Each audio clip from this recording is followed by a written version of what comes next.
Hello friend, this is Preeti and welcome to RP classes. आज हम करेंगे 11.1 एक्सरसाइज का फोर्थ क्वेश्चन, जिसमें कहता है construct N isosceles triangles which base is 8 centimetre and altitude 4 centimetre and other triangle whose sides are 1:1/2 times the corresponding side of isosceles triangles. ठीक है, हमें एक ट्रायंगल कंस्ट्रक्ट करना है जिसका बेस क्या होगा 8 सेंटीमीटर होगा और एल्टीट्यूड कितनी होगी 4 सेंटीमीटर की होगी। ठीक है, उसी के अनदर हमें एक और ट्रायंगल कंस्ट्रक्ट करना है जो क्या होगा 1:1/2 टाइम्स होगा जो फर्स्ट वाले ट्रायंगल का। ठीक है, तो सबसे पहले हम ट्रायंगल बनाएंगे जिसका बेस क्या होगा 8 सेंटीमीटर और एल्टीट्यूड क्या होगी 4 सेंटीमीटर। ठीक है, तो सबसे पहले हम बेस लेंगे 8 सेंटीमीटर,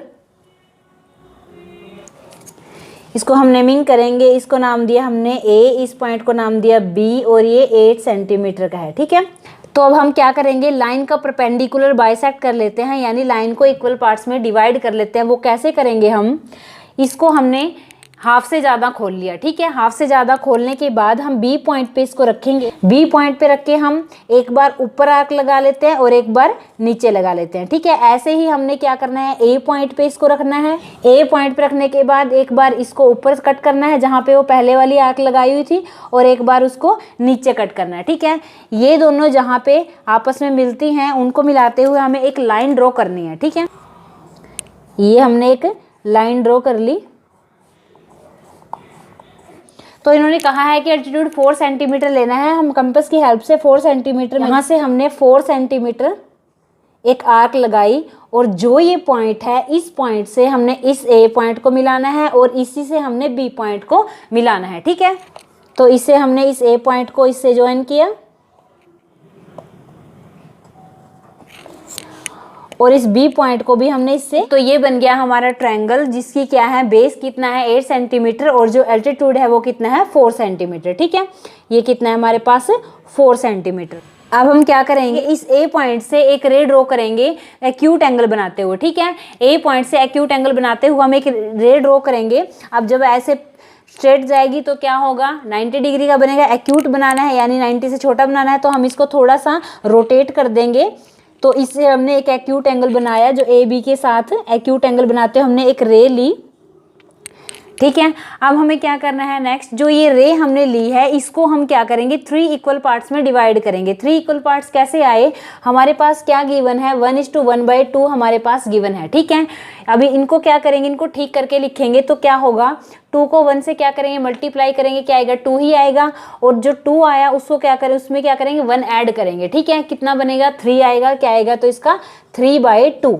ठीक है, तो इसका क्या बना 3/2, यानी कि जो नए वाला ट्रायंगल है वो 3/2 होगा किसका, इस पुराने वाले ट्रायंगल का। ठीक है, तो अब हमें इसको क्या करना है 3 इक्वल पार्ट्स में कैसे डिवाइड करना है, इन दोनों में से बड़ा कौन है, बड़ा कौन है 3 है। तो इसका मतलब जो ये रे लगाई है हमने उसको हम क्या करेंगे 3 इक्वल पार्ट्स में डिवाइड करेंगे। ठीक है, तो उसके लिए हम ऐसे करेंगे, इसको थोड़ा सा कम किया और यहाँ रखा, यहाँ पे हमने एक आर्क लगाई, यहाँ पे हमने एक आर्क लगाई, यहाँ से हमने यहाँ आर्क लगाई और यहाँ से हमने एक यहाँ आर्क लगाई। ठीक है, अब हमें क्या करना है, जो ये डिनोमिनेटर में होता है, ठीक है, वो जो भी है, ठीक है, जो भी यहाँ पे वैल्यू है वो उस वैल्यू को हम एंड पॉइंट ऑफ ट्रायंगल से मिला देते हैं। ठीक है, अब डिनोमिनेटर में क्या है 2 है, तो यहाँ क्या है 2 है, ये क्या है सेकंड वाला पॉइंट है, ये इसको नाम दिया A1, इसको नाम दिया A1, इसको नाम दिया A2, इसको नाम दिया A3। ठीक है, इसको नाम दिया हमने A3। तो ये जो नीचे क्या है 2 है, इसका मतलब ये जो सेकंड पॉइंट है इसको हमने मिलाना है किसको, एंड पॉइंट ऑफ ट्रायंगल से। ठीक है, मिलाएंगे। अब हम A2 को ज्वाइन करना है हमें B से। ठीक है, A2 को हम मिलाएंगे किससे, B पॉइंट से।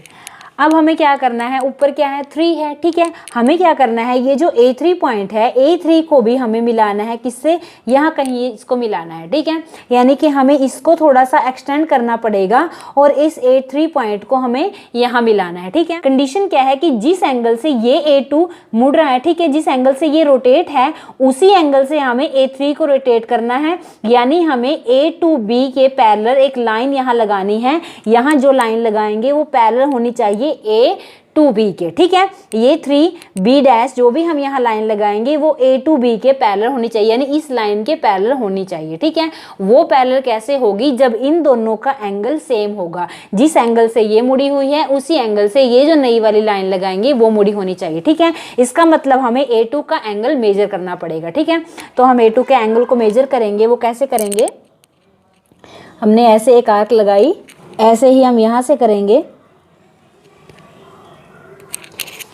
जिस एंगल पे ये रोटेट है उसी एंगल को हम मेजरमेंट करेंगे।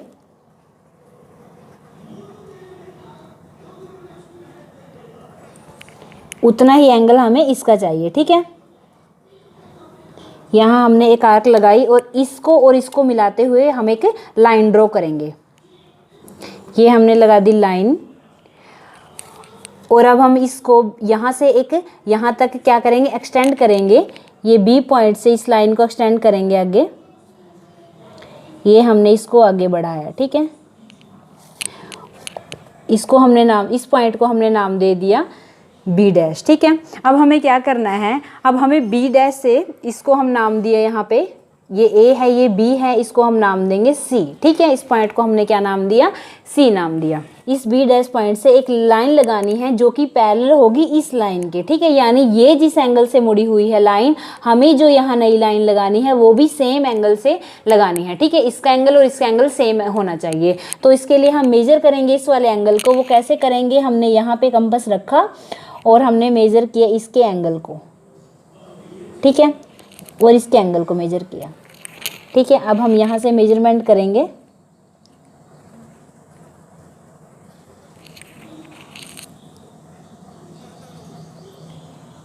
ये हमने आर्क लगाई। अब इस पॉइंट को और इसको मिलाते हुए हम एक लाइन लेंगे जो कि पैरेलल होगी किसके, इस लाइन के, ठीक है।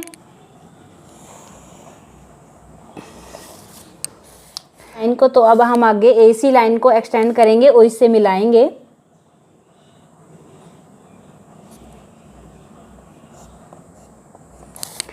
ठीक है, और इसको ये अगर C है तो इसको हम नाम देंगे क्या, C', ठीक है। ये अगर C है इसको हमने नाम दिया क्या, C'। तो ये जो हमारा नए वाला ट्रायंगल है, ये ट्रायंगल 3/2 है किसका, पुराने वाले ट्रायंगल का, ठीक है। तो आगे जब हम कंस्ट्रक्शन करेंगे तो उस कंस्ट्रक्शन में एक बार फिर से हम देख लेंगे कि ये क्या है, ठीक है। हमने क्या क्या किया, दोबारा से रिपीट करने की ज़रूरत पड़ेगी नहीं, ठीक है। ये A है और इसको हमने नाम दिया क्या, AX, ठीक है। अब हम यहाँ पे करेंगे स्टेप ऑफ कंस्ट्रक्शन, ठीक है। तो सबसे पहले हमने क्या किया था, हमने एक लाइन लगाई थी AB कितनी, 8 सेंटीमीटर। तो हम यहाँ लिखेंगे फर्स्ट स्टेप में, step first, draw a line AB is equal to कितना, 8 सेंटीमीटर, ठीक है। हमने सबसे पहले क्या की, एक लाइन लगाई। तो स्टेप सेकंड करेंगे आगे। स्टेप सेकंड में हमने क्या किया था, हमने इस लाइन का परपेंडिकुलर बाइसेक्ट कर लिया था, ठीक है। तो हम लिखेंगे यहाँ पे draw perpendicular bisector of line segment, कौन सी लाइन, AB, ठीक है। इस लाइन का क्या किया हमने, बाइसेक्ट कर दिया, जो कि क्या हुआ, हम यहाँ पे लिख देंगे कि वो मिल रही है किस पे, AB को किस पे, M पे, ठीक है। मीटिंग AB एट M, ठीक है। ये इसको किस पे, M पॉइंट पे मिलती है। तो अब हम स्टेप थर्ड करेंगे। स्टेप थर्ड में क्या कहा है, स्टेप थर्ड में हमने क्या किया कि हमने इस M को सेंटर लिया, ठीक है, M को सेंटर माना, और हमने क्या किया, एक आर्क लगाई कितनी, 4 सेंटीमीटर पे, ठीक है। हमने यहाँ कंपास रखा और यहाँ पे 4 सेंटीमीटर मेजर किया और यहाँ पे आर्क लगाई, ठीक है। उसको हम लिखेंगे कि taking M as a centre, draw an arc of 4 centimetre, ठीक है। 4 सेंटीमीटर की हमने आर्क लगाई। फिर हमने क्या किया था, इस पॉइंट को A से मिलाया और इसी पॉइंट को किससे, B से मिलाया, ठीक है। क्या किया हमने, स्टेप 4 में क्या किया, जॉइन AC एंड BC, ठीक है। AC और BC को मिलाया। फिर हमने क्या किया, स्टेप 5 में हमने क्या किया, हमने फिर क्या किया, वही A पे गए और वहाँ पे AX क्या की, एक रे ड्रॉ की। वो क्या की, एक्यूट एंगल बनाता है किसके साथ, AB के साथ। लिखेंगे यहाँ पे कि ड्रॉ ड्रॉ ए रे AX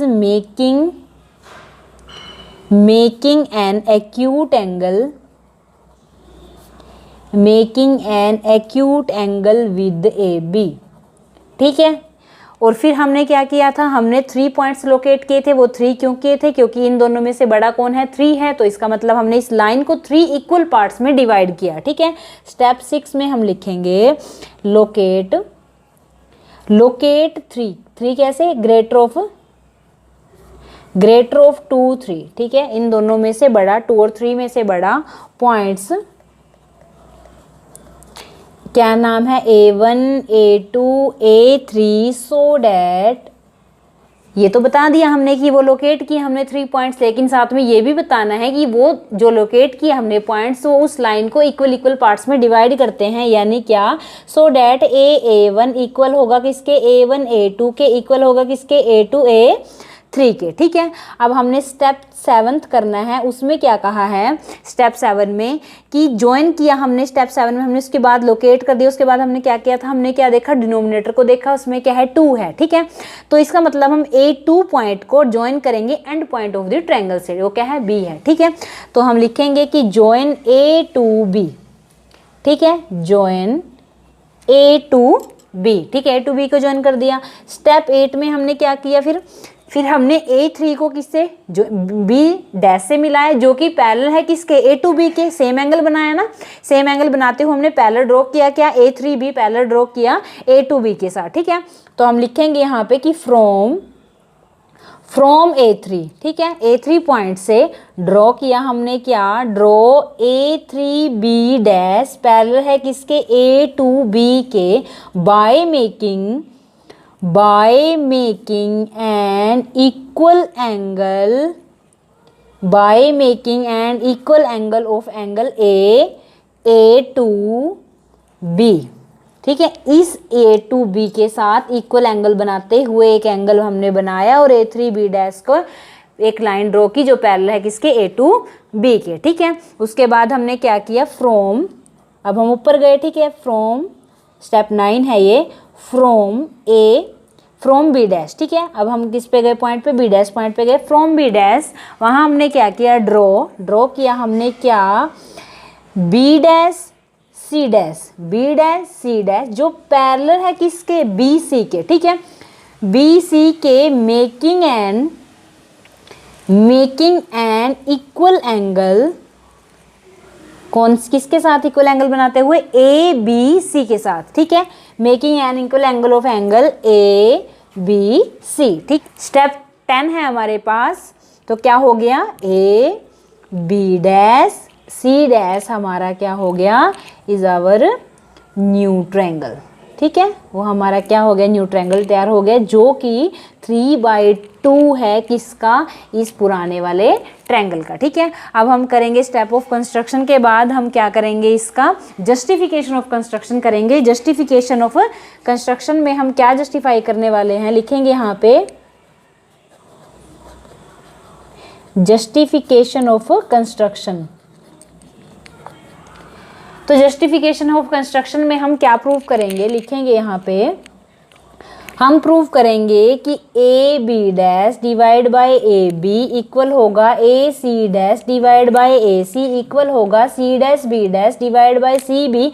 वो किसके इक्वल होगा, इस 3/2 के। यानी कि क्या, कि ये जो AB डैश यानी नए वाले ट्रायंगल की साइड है। ठीक है, AB डैश ऊपर क्या है, AC डैश नए वाले ट्रायंगल की साइड, फिर क्या, C डैश B डैश ये भी नए वाले ट्रायंगल की साइड। ठीक है, यानी जो ऊपर है वो तीनों क्या है, नए वाले ट्रायंगल की तीनों साइड्स हैं, और जो नीचे है वो क्या है, पुराने वाले ट्रायंगल की तीनों साइड हैं, जो कि बराबर होंगे किसके, 3/2 के। हमें ये प्रूव करना है। ठीक है, उसके लिए हम क्या करेंगे, उसके लिए आप इसको ध्यान से देखो। इस पूरे फिगर में कितने हैं हमारे पास, 4 ट्रायंगल हैं। ठीक है, 4 ट्रायंगल कौन कौन से हैं, ये जो ऊपर है यहाँ भी 2 ट्रायंगल है, यहाँ भी 2 ट्रायंगल है। ठीक है, इन 2 ट्रायंगल्स को हम आपस में सिमिलर प्रूव करवाएंगे, और इन जो नीचे ट्रायंगल हैं उनको आपस में सिमिलर प्रूव करवाएंगे। ठीक है, वो कैसे, जैसे ABC ये हमारा पहला ट्रायंगल है, AB डैश C डैश ये हमारा दूसरा ट्रायंगल है, AB A2 ये हमारा तीसरा ट्रायंगल है, AB डैश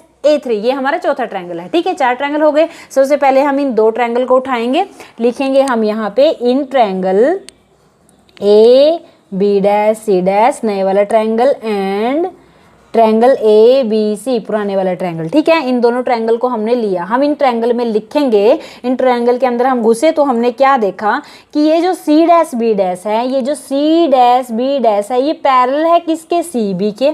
कैसे है, बाय कंस्ट्रक्शन।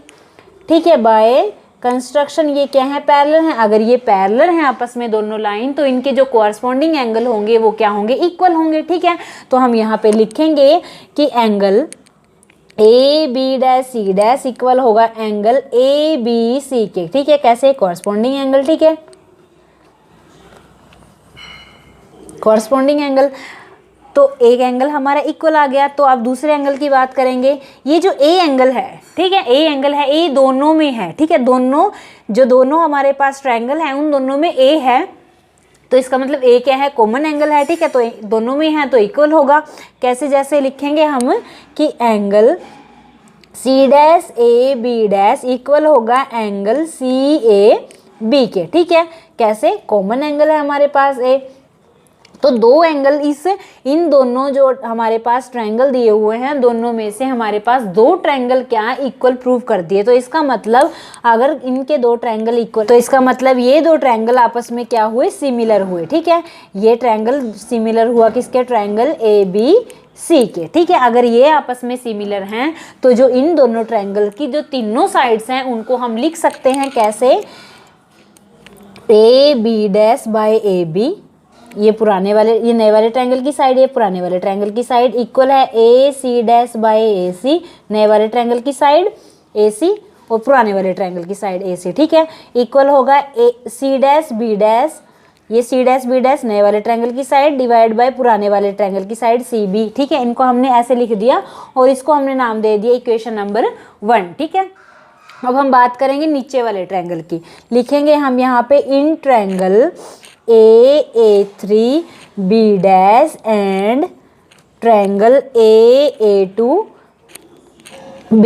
ठीक है, A3 B डैश और A2 B, इन दोनों ट्रायंगल में हम क्या देखते हैं कि ये जो दोनों लाइंस हैं ये क्या हैं, ये सिमिलर हैं। ठीक है, लिखेंगे हम यहाँ पे कि A3 B डैश सिमिलर है किसके, A2 बी के। अगर ये आपस में सिमिलर है तो इनके जो कोरस्पॉन्डिंग एंगल होंगे वो इक्वल होंगे। तो यहाँ लिखेंगे angle A3 B dash equal होगा किसके, एंगल A2 B के। ठीक है, कैसे, कोरस्पॉन्डिंग एंगल, तो ये एंगल क्या हो गए, इक्वल हो गए। तो ऐसे ही ये देखो, जो ये ए एंगल है ये दोनों किस में है, दोनों ट्रायंगल्स में है। ठीक है, तो हम यहाँ लिखेंगे कि angle A3A B dash A3A B dash equal है एंगल A2A B के। ठीक है, क्यों, कॉमन एंगल है ये, तो एंगल प्रॉपर्टी से क्या हुआ, ये दोनों आपस में क्या हुई, सिमिलर हो गई। ठीक है, देखेंगे हम यहाँ पे triangle A3 B dash similar है किसके, एंगल A2 B के। ठीक है, अगर ये सिमिलर हैं तो इसका मतलब हम जो इनकी साइड्स हैं उनको लिख सकते हैं A B dash by A B equal है A C dash by A C, A C dash by A C नहीं, A2 divide by A3, A3 divide by A2। ठीक है, इनकी साइड्स को हमने ऐसे लिख दिया A B dash divide by A B और A3 डिवाइड बाय A2। ठीक है, अब A3 में देखो, A3 के अंदर कितने पॉइंट्स आते हैं, 1 2 3। ठीक है, इसका मतलब A3 के सामने हम लिख सकते हैं 3 डिवाइड बाय A2 कितने पॉइंट आते हैं, A2 में 1 2 पॉइंट्स आते हैं, तो हमने 2 लिख दिया इसके सामने, इसको हमने नाम दे दिया क्या, इक्वेशन नंबर 2। ठीक है, तो अब इक्वेशन 1 और इक्वेशन नंबर 2 को देखो, यहाँ क्या है, A B dash A B dash by A B. ठीक है, ये यहाँ भी है, ये यहाँ भी है, इसका मतलब ये दोनों क्या हुए, आपस में इक्वल हुए। इसका मतलब हम इस पूरे को लिख सकते हैं इक्वल किसके, 3/2 के। तो हम यहाँ लिखेंगे from first and second A B dash by A B equal होगा A C dash by A C equal होगा C dash B dash by C B, वो किसके इक्वल होगा 3/2 के। और वही हमें क्या करना था, प्रूव करना था। ठीक है, ये जो हमने प्रूव किया यही हमें क्या करना था, जस्टिफाई करना था, प्रूव करना था। ठीक है, अगर आपको इसी एक्सरसाइज के दूसरे क्वेश्चन करने हैं तो आप हमारी प्लेलिस्ट चेक कर सकते हैं। आपको वीडियो अच्छी लगी तो लाइक शेयर एंड सब्सक्राइब कीजिए हमारे चैनल को। Thank you.